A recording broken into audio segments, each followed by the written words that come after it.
시간을 허락해 주시고 또 목사님 머리 출타 중에 계신 이 가운데 이렇게 하나님 말씀을 들고 섰습니다. 하나님의 도구가 되어서 하나님께서 기뻐하시는 그런 말씀을 전하게 하시고 온전히 이 예배가 하나님만 주인이 되는 귀한 시간 될 수 있도록 하나님 도와주시고 역사하여 주시옵소서. 저에게 이 말씀을 통하여 저에게도 동일한 은혜를 베풀어 주셔서 나의 삶이 이제는 하나님의 주인이 되는 귀한 삶으로 바뀌어질 수 있는 나의 삶 될 수 있도록 하나님 함께하여 주시옵소서. 이 말씀을 전하는 내내 하나님께서 붙잡아 주실 걸 믿고 이 많은 말씀 예수님의 이름으로 기도드렸습니다. 아멘. 자, 제가 TV를 좀 많이 보는 편입니다. 이렇게 보면은 나의 귀신 뭐 이런 것도 있고 그래서 제가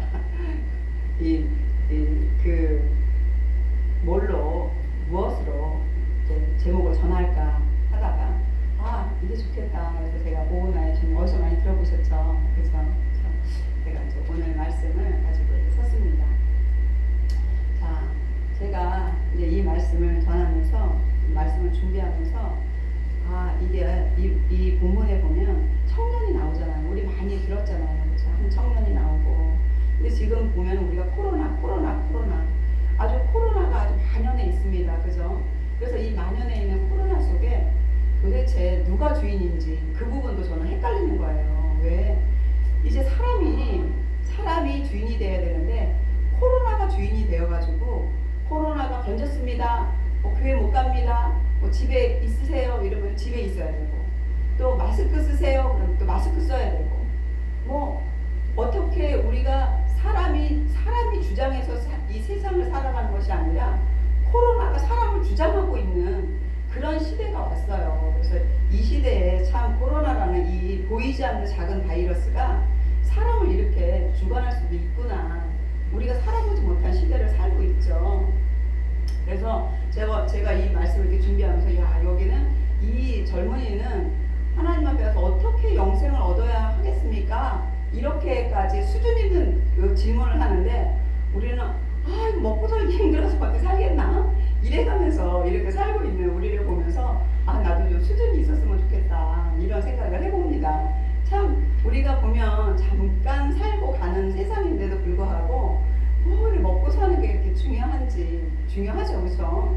건강하게 살아야 하나님도 또 잘 섬기고 그러는데 그것이 다인 것처럼 우리가 또 사니까 그것도 또 문제가 되고 있습니다. 그래서 제가 이 본문에서도 보면 하나님 어떻게 우리가 구원을 얻겠습니까? 어떻게 영생을 얻겠습니까? 하면서 이분이 물어볼 때 예수님을 뭐라고 하냐면 선생이여 이렇게 물어봤어요. 선생이라 즉 무엇을 나에게 가르쳐 줄 수 있는 사람 이렇게 지목했거든요. 그러면서 당신은 선합니다 이렇게 이야기를 해요. 근데 예수님은 선생은 선할 수 없다 이렇게 이야기하는 것처럼 여기서 어찌하여 네가 나를 선하다고 일컫느냐 이렇게 먼저 시작을 하죠. 그래서 사람으로는 우리가 영생에 도달할 수 없다 이런 결론이 저는 앞에 나온 것으로 제가 읽으면서 그럴 수도 있겠다 이런 생각을 해봅니다. 그래서 우리도 때로는 이 코로나가 주인이 된 것처럼 우리 삶이 때로는 뭐 자식이나 또 재물이나 또 부모나 저 같은 경우는 우리 남편이 저의 주인이었어요 사실. 그리고 그 다음에는 우리 자식이 또 저의 주인이었고 그런데 이것을 딱 놔버리면 제가 살 수 없을 것 같았어요. 이 사람이 나를 떠나면 살 수 없을 것 같고 이것 때문에 얼마나 막 아둥바둥 살았는지 몰라요. 더 잘하려고 살고 더 열심히 살고 제가 우리 아이들 둘을 키웠지만 새벽 5시에 일어나가지고 막 강판에다가 막 갈면서 이 아이를 막 금이야 오기야 이 아이들이 내 생의 전부인 것처럼 그렇게 살다 보니까 어느새 아이들을 이렇게 점점 커가고 이 아이들이 또 나를 이렇게 주장하고 있는 것 우리 남편이 나를 주장하고 있는 것 이런 것을 보면서 사람은 아이도 때로는 막 자기 싫다고 막 울고 있고 그런데 내 기쁨이 언제까지 들 수 없고 저희 남편도 때로는 아침에 다르고 저녁에 다르고 저희가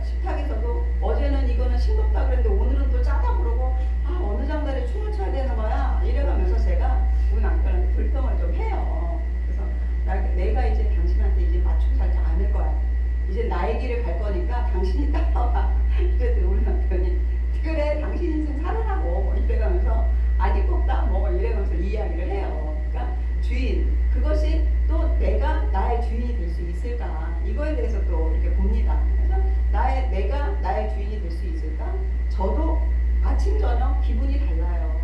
사람의 말 한마디에 또 흔들려요. 그죠? 그러니까 내가 스스로 영생이 이룰 수도 없어요.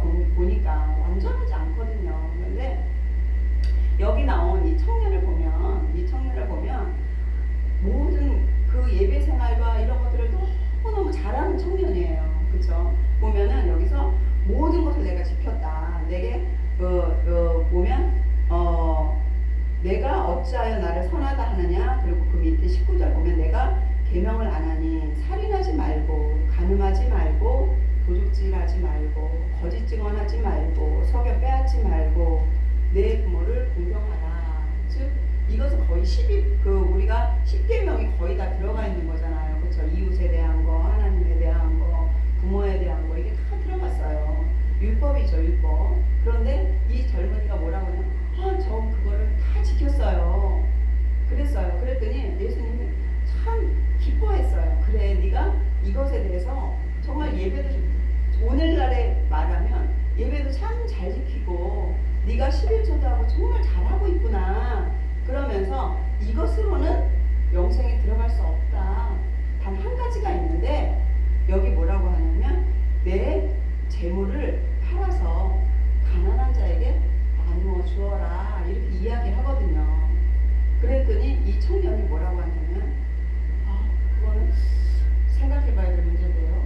왜냐하면 이 청년은 재물이 너무 많은 사람이었어요. 그 많은 재물을 다 팔아서 내가 영생에 들어갈 가치가 있을까? 그런 생각을 했던 것 같아요. 영생이라는 것이 어떤 가치일까? 즉 하나님 나라 천국이 어떤 가치일까?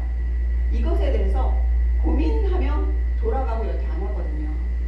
그런데 이것이 예수님이 그 뒤에 쭉 보면요, 재물이 많은 사람이 천국에 들어가는 것이 낙타가 바늘구멍으로 들어가는 것보다 더 힘들다. 그래서 제자들에게 이야기를 해요. 그랬더니 여기 베드로가 하는 얘기가 예수님 우리는요 다 버리고 예수님을 따라왔는데 그럼 어떡해요? 이렇게 반문을 합니다. 그 뒤에 보면. 그랬더니 여기 28절에 그러거든요. 그랬더니 29절에 보니까 진실로 진실로 내가 너희에게 이르노니 나와 복음을 위하여 집이나 형제나 자매나 어머니나 아버지나 자식이나 전토를 벌인 자는 즉 다 버려라. 그런데 그 앞절에 보면은요 뭐라고 하냐면은 너희가 사람의 힘으로는 할 수 없으나 누가 성령의 힘으로 이것을 할 수 있다. 이렇게 짚고 넘어가거든요. 즉 그 바늘구멍으로 낙타가 들어가는 것이 사람은 도저히 할 수가 없어요. 그런데 하나님은 할 수 있다. 이것이 무슨 소리인지. 그것은 하나님은요 환경을 변화시키는 것이 아니라 낙타를 변화시킬 수 있다는 말씀이세요. 그냥. 즉 우리의 환경은 그냥 두고 나를 변화시키는 것이 누구냐? 성령의 힘이다. 하나님의 힘이다. 이렇게 이야기를 합니다. 그런데 이런 부분에 있어서 이제 저는 이 성경 자체가 당신이 아니라 제 자신이라고 볼 때가 참 많아요. 그리고 하나님은 이 성경을 누구에게 줬는데 믿는 자, 즉 저도 믿지 않습니까? 그래서 제 말씀으로 받을 때가 참 많거든요. 그래서 이걸 보면서 내가 과연 그럴 수 있을까? 그래서 성경을 이렇게 보면 에스겔서를 한번 이거 어떻게 넘기죠? 에스겔서 1장에서 18장까지 쭉 이 요즘 저의 모습 그리고 지금 현대 시대의 교회의 모습에 대해서 적나라하게 나타난 그 부분입니다. 자, 한번 조금 길지만 같이 읽어보겠습니다. 자, 에스겔서 8장 1절부터 18절까지 여섯째 달 같이 읽읍시다. 주 닷새 나는 집에 앉았고 유다의 장로들은 내 앞에 앉아 있는데 주 여호와의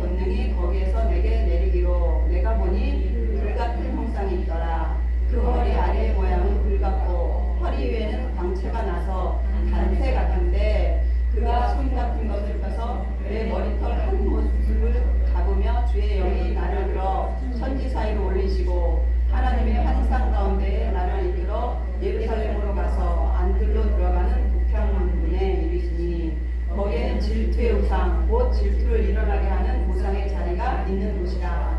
이스라엘 하나님의 영광이 거기에 있는데 내가 들에서 본 모습과 같더라. 그가 내게 이르시되 인자야 이제 너는 눈을 들어 북쪽을 바라보라 하시기로 내가 눈을 들어 북쪽을 바라보니 제단문 어귀 북쪽에 그 질투의 우상이 있더라. 내가 그가 또 내게 이르시되 인자야 이스라엘 족속이 행하는 일을 보느냐. 그들이 여기에서 크게 가증한 일을 행하여 나로 내 성소를 멀리 떠나게 하느니라. 너는 다시 다른 큰 가증한 일을 보리라 하시더라. 그가 나를 이끌고 뜰 문에 이르시기로 내가 본즉 담에 구멍이 있더라. 그가 내게 이르시되 인자야 너는 그 담을 헐라 하시기로 내가 그 담을 허니 한 문이 있더라. 또 내게 이르시되 들어가서 그들의 거기에서 행하는 가증하고 악한 일을 보라 하시기로 내가 들어가 보니 각양 곤충과 가증한 짐승과 이스라엘 족속의 모든 우상을 그 사방 벽에 그렸고 이스라엘 족속의 장로 중 70명이 그 앞에 섰으며 사반의 아들 야사나도 그 가운데 섰고 각기 손에 향로를 들었는데 향연이 구름같이 오르더라. 또 내게 이르시되 인자야 이스라엘 족속의 장로들이 각각 그 우상의 방한 어두운 가운데에서 행하는 것을 내가 보았느냐. 그들이 이르시되 여호와께서 우리를 보지 아니하시며 여호와께서 이 땅을 버리셨다 하느니라. 또 내게 이르시되 너는 다시 그들이 행하는 바 다른 큰 가증한 일을 보리라 하시더라. 그가 또 나를 데리고 여호와의 전으로 들어가는 북문에 이르시기로 보니 거기에 여인들이 앉아 감무스를 위하여 애곡하더라. 그가 또 내게 이르시되 인자야 내가 그것을 보았느냐. 너는 또 이보다 더 큰 가증한 일을 보리라 하시더라. 그가 또 나를 데리고 여호와의 성전 안뜰에 들어가시니라. 보라 여호와의 성전 문 곧 현관과 제단 사이에서 약 25명의 여호와의 성전을 등지고 낯을 동으로 향하여 동쪽 태양에게 예배하더라. 또 내게 이르시되 인자야 내게 보았느냐. 유다 족속이 여기에서 행한 가증한 일을 적다 하겠느냐. 그들이 그 땅을 폭행으로 채우고 또 다시 내 노여움을 일으키며 심지어 나뭇가지를 그 코에 두었느니라.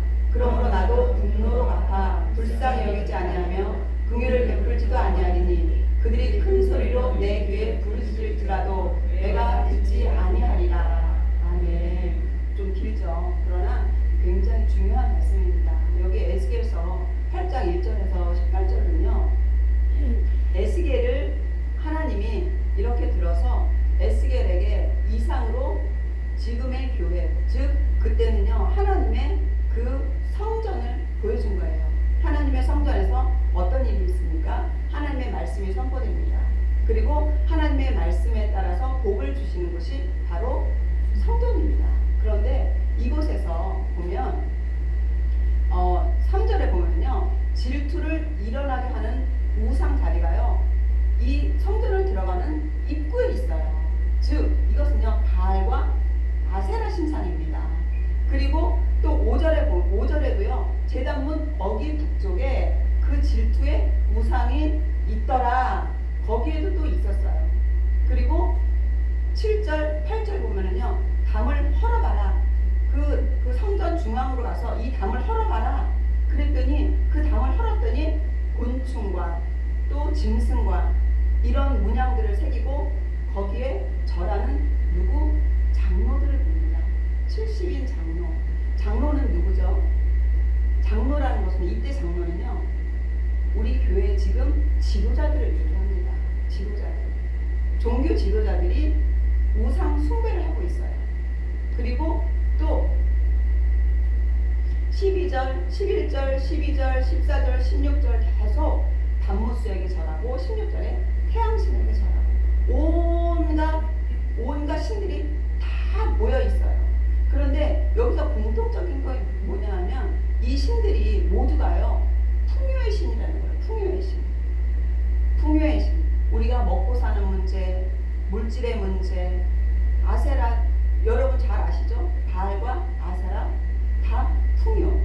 그런 풍요를 가져다주는 신들을 섬기는 곳이 곳이 이제 여호와의 성전이 되어버렸어요. 하나님은 어디로 가고 없어지고, 그리고 여기에 모든 장로들이 거기에 절하고 있고 그것을 섬기고 있어요. 이것은 하나님이 음란히 섬겼어. 음란히 너희들이 섬겼다. 그래서 18절에 보듯이 그러므로 나도 분노로 갚아서 너희들 불쌍히 여기지 않을 거야. 이렇게 이야기하거든요. 저는 이 부분에 있어서 저를 발견해요. 저도 사실 한국에서부터 이렇게 예배 생활을 하고 또 신앙 생활을 해왔지만, 사실 그 담임 목사님이 개하지 말아라 막 이랬는데 저는 개를 했거든요. 그리고 우리 그 개를 다 한 번 했어요. 그걸 잘 지키다가. 그랬는데 개돈이 없을 때는요, 계속 예배가 되는 것이 아니라 하나님은 우리에게 신령과 진정으로 예배할지니라 하는데요, 신령과 진정으로 예배하는 것이 아니라 신령과 진정으로 돈을 구하고 있어요. 하나님 어떻게 해요? 나 개돈이 모자라요. 하나님 어떻게 해요? 지금 IMF인데 하나님 어떻게 해요? 이래가면서 계속 물질을 구하고 있고, 물질이 신상이 되어서 그 물질만 탐하는 나를 보게 되는 거예요. 그런데 사실 있어야 되죠. 개를 하는데 빵꾸 내면은 그것도 사람으로서 할 짓이 아니고, 그런데 처음부터 개를 한 게 잘못이지만 또 돈은 또 있어야 되지 않습니까? 돈이 필요해요. 필요하기 때문에 우리는 늘 돈 걱정을 하고 삽니다. 그죠? 저는 이제 저희 같이 일하는 사람들은요, 다 집이 있어요. 그리고 다 저희보다 더 잘 살아요. 그래서 저는 매일 하는 얘기가, 저는 집도절이 없어요. 저는 집도절도 없지만 이제는 하나님 나라에 집이 있습니다. 이렇게 얘기를 해요. 그런데 뭐 집이 없고 뭐 잘 곳이 없고 이것이 아니라 사면 사죠. 사실 얼마든지 여기서 뭐 돈을 뭐 몇 억을 가지고 몇십만을 가지고 한꺼번에 사는 게 아니니까. 그러나 그보다 더 중요한 것, 그것이 무엇일까? 내가 먹고 자는 문제보다 더 중요한 것, 그것이 무엇일까? 제가 저의 모습도 그런 부분이 있어요. 사실. 그리고 또 현대 시대에 우리 믿는 사람들이라고 다 종교 생활을 합니다. 여기 본문의 청년들처럼 다 종교 생활을 해요. 교회 열심히 나와요. 11조도 열심히 해요. 그죠? 기도 생활도 합니다. 그리고 부모도 공경합니다. 다 이런 것들은 다 잘하는데, 예수님은 이 젊은이에게 무엇을 파냈냐 하면요, 진정 그러면 네가 그걸 겉으로는 다 하는데 진짜 너의 주인이 누구니? 너는 하나님이 주인이라고 성전에 가서 그 모든 종교 행위를 잘했어.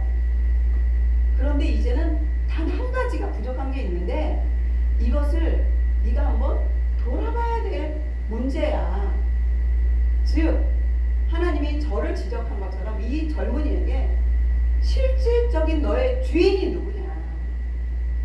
네가 이 재산을 다 팔아서 하나님 앞에 드리는 것처럼 가난한 자를 위해서 네 것을 줄 수 있느냐? 즉 네가 이것을 다 팔아서 없애고 나를 따를 수 있느냐라는 물음을 묻는 거예요. 그렇게 물어보시는 거예요. 이곳에서 저도 깊은 고민을 하게 됩니다.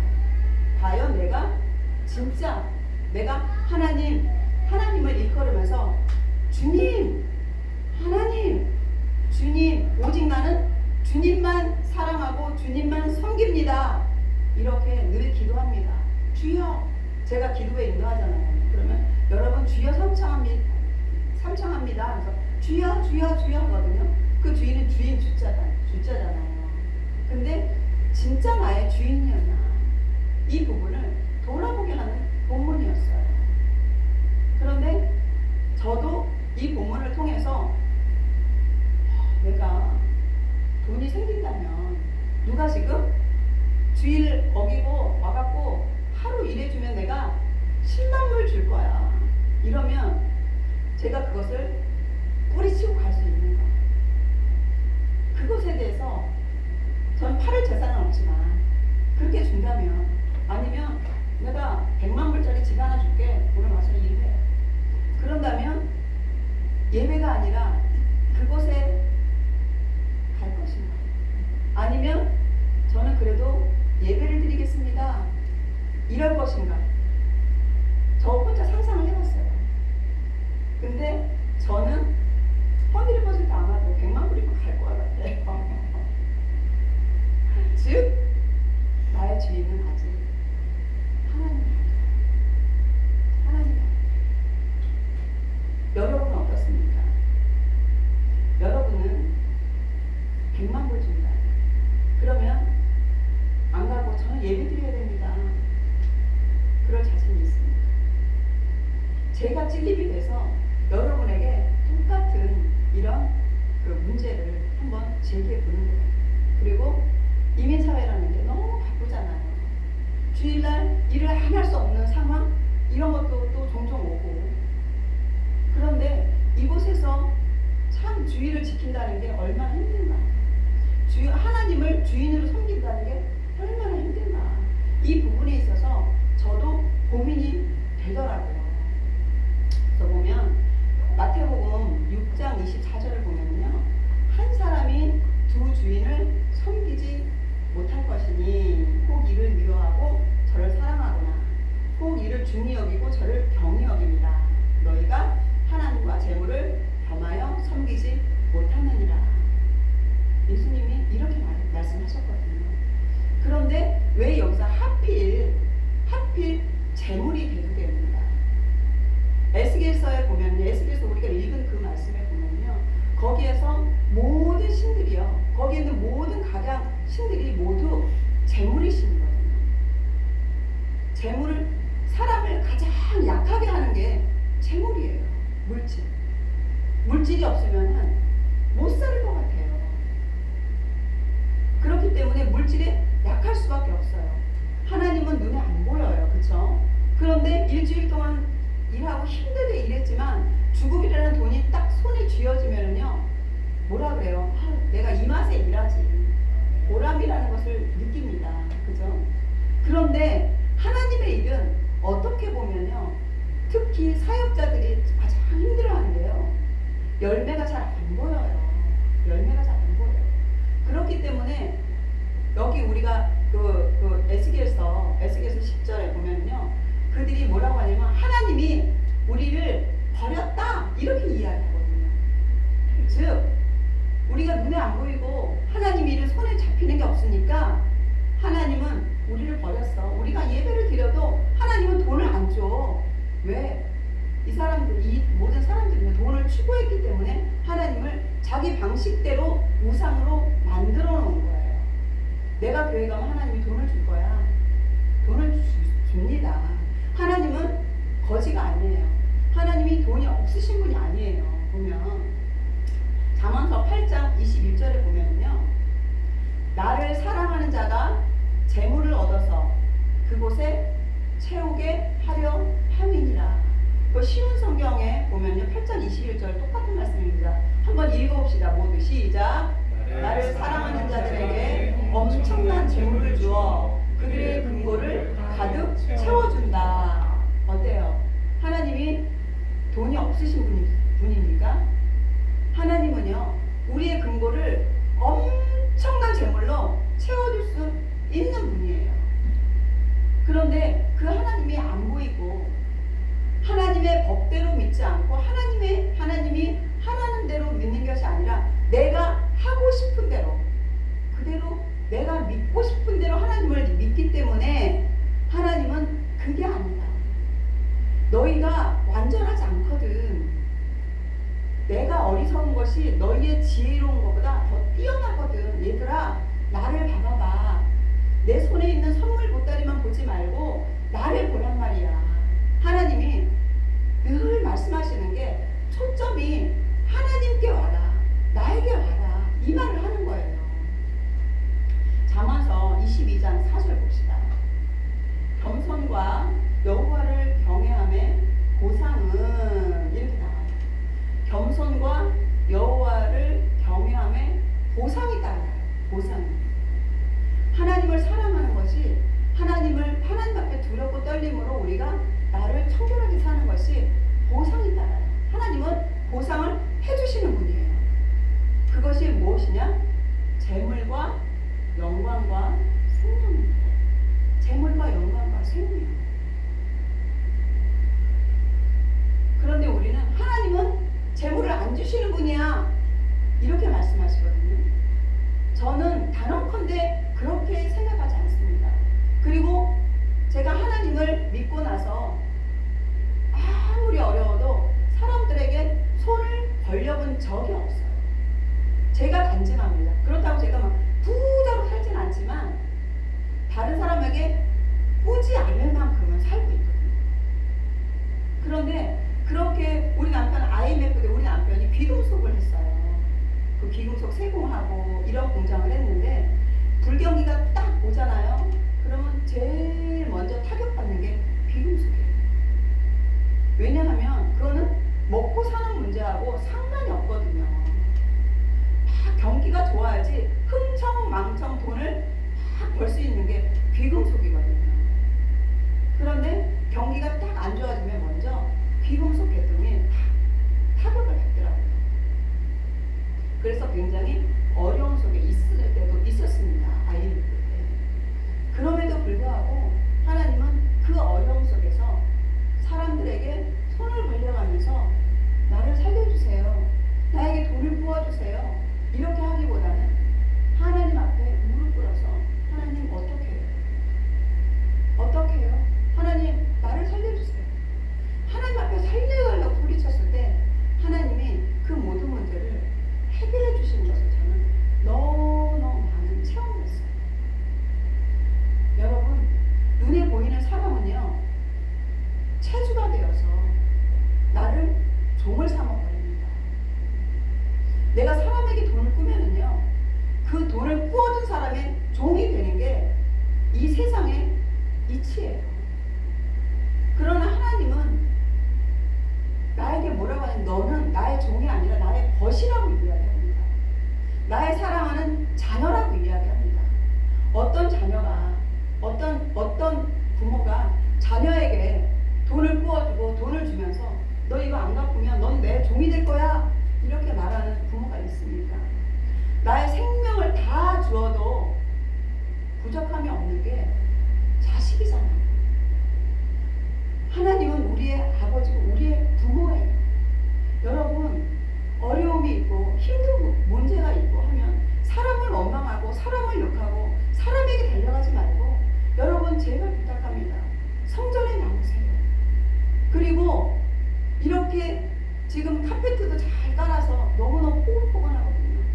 여기 무릎 꿇으세요. 하나님 나를 살려주세요. 제가 체험한 하나님을 여러분 반드시 체험했으면 좋겠어요. 그래서 제가 여러분에게 이렇게 말씀을 드리는 거예요. 하나님은요, 우리에게 하나님을 경외하는 사람에게 재물과 영광과 생명, 우리가 구하는 것, 이런 것들을 모두 주신다고 그렇게 말씀하십니다. 역대상 29장 2절을 보겠습니다. 자, 역대상 29장 2절 없습니까? 자, 제가 보겠습니다.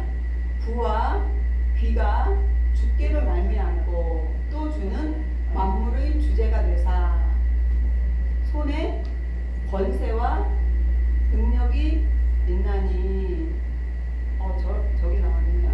자, 같이 한번 읽어봅시다. 역대상 29장인데 자, 한번 읽어봅시다. 시작. 부와 귀가 주께로 말미암고 또 주는 만물의 주제가 되사 손에 권세와 능력이 있사오니 모든 사람을 크게 하심과 강하게 하심이 주의 손에 있나이다.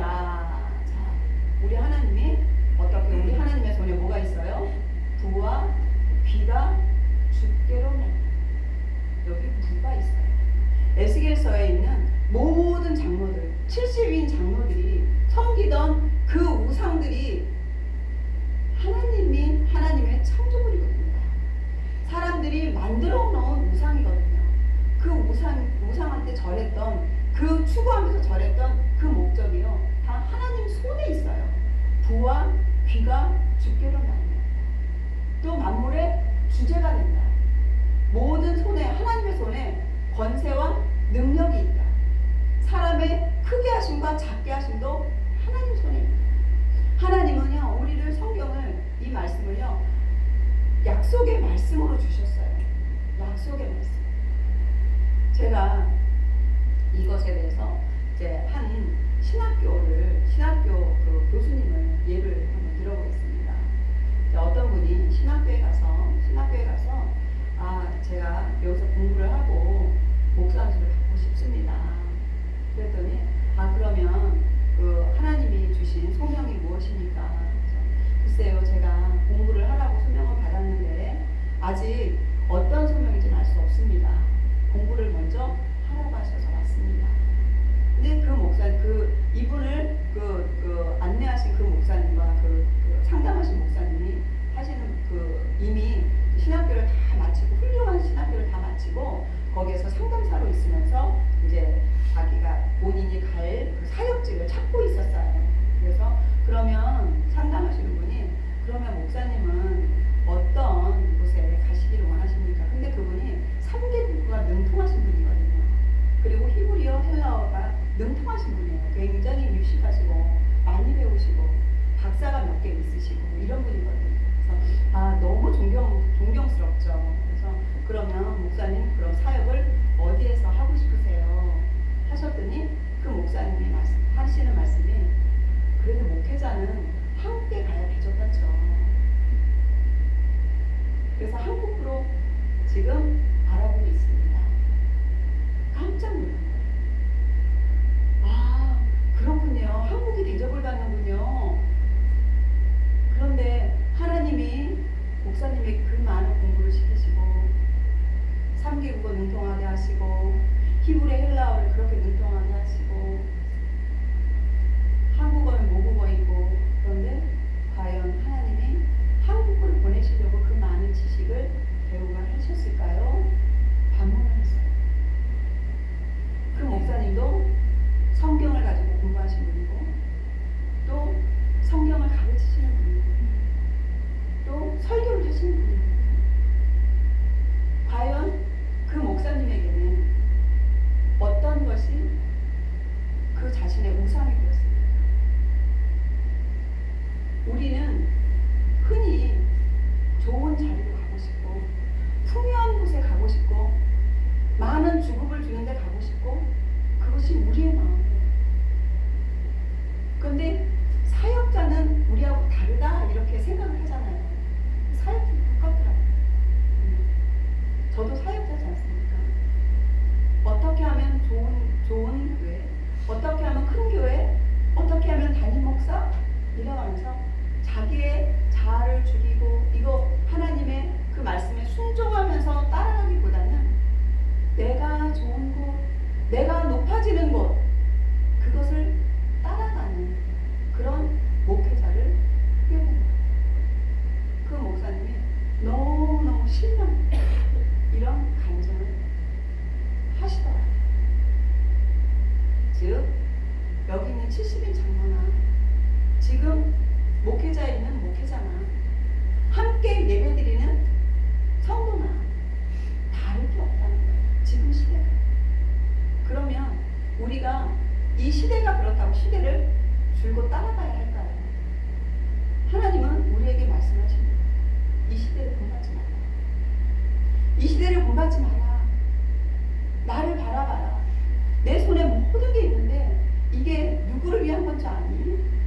너희를 위해서 내가 준비한 거야. 얘들아, 나를 봐라. 너희가 돈 벌으려고 손이 부르트도록, 발이 부르트도록 일을 하지만 내가 그거 흩어버리면 아무것도 안 남아. 얘들아, 나를 봐라. 너희가 저 사람하고 있으면 더 잘 될 것 같고, 이곳에 가면 더 많이 벌을 것 같고, 그렇지만 얘들아, 이 세상은 내가 창조했단다. 내가 만들었단다. 얘들아, 나를 바라봐.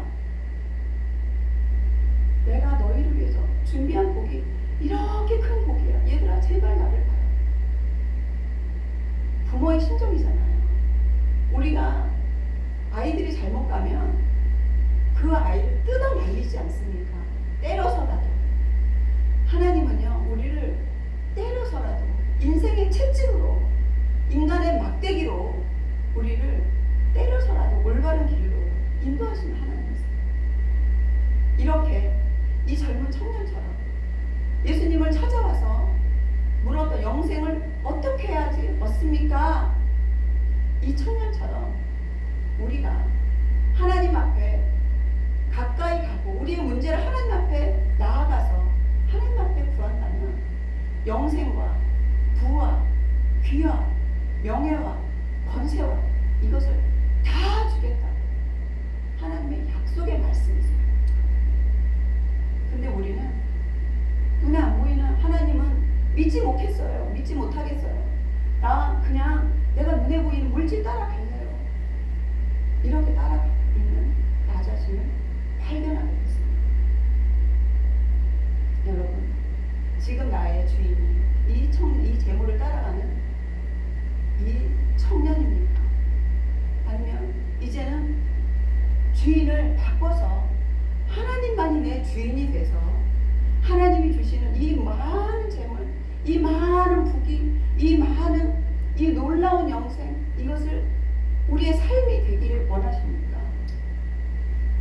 여러분, 성경 속에서 보화를 발견하시기 바랍니다. 말씀은 우리를 위해서 준비하신 하나님의 말씀이세요. 하나님은요, 뭐라고 하냐면 예수도 믿고 내가 다른 신도 믿고 예수도 나의 주인이지만 그것도 나의 주인이 되어지고 더불어서 함께 가는 신이 아니라는 거예요. 예수 그리스도만 나의 주인이 되어지는 자에게 준비한 복입니다. 그래서 제가 오늘 이 설교에 그 제목을 오 나의 주인님 이렇게 잡았잖아요. 저도 이 설교를 준비하면서 이제는 나도 오 나의 주인님 예수여 이렇게 외치는 삶으로 내 자신이 바뀌기를 원하기 때문에 저를 향해서 하는 말씀이었습니다. 여러분, 제 바람은 이곳에 계신 여러분들 또한 하나님을 향해서 또 하나님 앞에 오 나의 주인님 하나님만이 예수님만이 나의 주인이 되어주십시오. 이렇게 결심하는 시간이 되었으면 좋겠습니다. 나의 가장 지혜로운 그것을 따라가기보다는 하나님의 어리석은 것이라도 따라가서 하나님이 나의 주인이 되어서 하나님 앞에 나를 내어드리는 삶. 그래서 하나님이 주시는 그 영생과 하나님이 주시는 이생의 복과 이런 것들 보면은 재산과 그 모든 것 너의 그 본토 친척 아비집을 떠나라. 베드로가 말하는 것처럼 나는 자녀도 버렸고 토지도 버렸고 다 쫓았습니다. 이렇게 했을 때 하나님은 그걸 다 팔고 다 없이 여기고 다 나 모른 척하고 그 사람들 등지고 이것이 아니라 내 마음의 중심이 우선순위가 무엇인가에 대해서 말씀을 하시는 거예요. 그래서 여러분 이 시간 제가 다시 한번 제 자신에게 이렇게 고백하고 또 결심하듯이 여러분 또한 다시 한번 주인이 바뀌어지는 여러분이 되어서 함께 영생을 드리고 또 많은 축복을 받아 누리는 여러분들이 되시기를 예수님 이름으로 부탁을 드립니다. 아멘. 기도하겠습니다. 참 좋으신 하나님 감사합니다. 주님 부족한 여정 이렇게 하나님 앞에 말씀을 전했습니다. 하나님 부족한 부분들 또 거기되지 못한 부분들을 믿게 하시고 오직 하나님의 말씀만이 우리의 심령에 남을 수 있도록 하나님 도와주시옵시고 이제는